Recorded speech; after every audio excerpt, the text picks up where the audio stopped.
আমি এতদিন নিজেকে ঝালের বস ভাবতাম, কিন্তু চিলক্সের এই নাগা ড্রামস আমার আত্মবিশ্বাস 30 সেকেন্ডেই শেষ করে দিল। এটা খাওয়ার আগে পর্যন্ত আমি আমার কলিগদের বলতেছিলাম আমি অনেক ঝাল খেতে পারি, কিন্তু এটা খাওয়ার পরে বুঝলাম এটা শুধু ঝাল না, এটা ঝালের বাপ, পুরো আগুনের গোলা। এটা প্রথমে মুখে দেওয়ার পরে মনে হবে আরে কিছুই তো হয় না, এ আবার এমন কি ঝাল। কিন্তু কিছু সময় পরে মনে হবে মুখের মধ্যে আগ্নেয়গিরি, লাভা আর ফায়ার সার্ভিসের সব একসাথে ডিউটিতে নেমে গেছে। তাই বন্ধুরা, কেউ যদি বলে এটা বেশি ঝাল না, বিশ্বাস করবা না।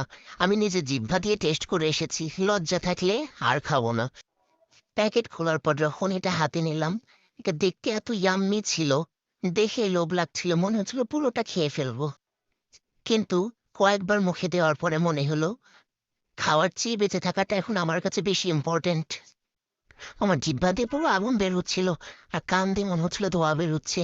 ঝাল কমানোর জন্য একটু ফ্রেঞ্চ ফ্রাই মুখে দিলাম, কিন্তু তাতেও কোনো কাজ হলো না। কিছুক্ষণ পরে পেটের বুক জ্বালা শুরু হলো। একটা চিকেন ড্রামসের মধ্যে কমপক্ষে 20 থেকে 25টা নাগা ব্লেন্ড করে দিয়ে রেখেছে। ভাই কেন এত ঝাল কেন দিতে হবে, একটু কম দিলেও তো পারতা। শেষমেশ জীবন বাঁচাতে এই আইস ললিগুলো খেলাম, তারপর পেটে ঠান্ডা হলো।